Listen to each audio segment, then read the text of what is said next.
సామెతల గ్రంథం 3వ అధ్యాయం 24వ వచనంలో సొలొమోను మహారాజు ఈ విధంగా పలుకుతున్నాడు. పండుకొనున్నప్పుడు నువ్వు భయపడవు, నువ్వు పరుండి సుఖంగా నిద్రించదవని అతడు పలకడం మనం చూస్తున్నాం.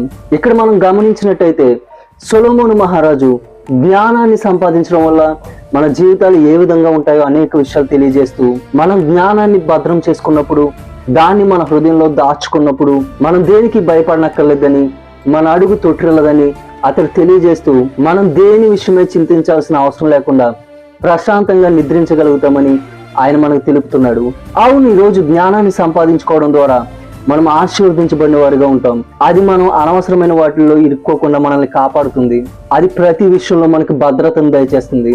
ఎటువంటి ఆందోళన, చింత లేకుండా ప్రశాంతంగా ఉండడానికి జ్ఞానం మనకు సహాయపడుతుంది. అది మనకు విశ్రాంతిని దయచేస్తుంది. కాబట్టి మనం అందరం దేవుని జ్ఞానం కొరకు కనిపెడదాం. జ్ఞానం ఏమని ఆయన అడుగుదాం.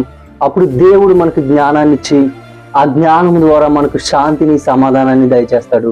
అటువంటి కృప దేవుడు మనందరికీ దయచును గాక. ఆమేన్.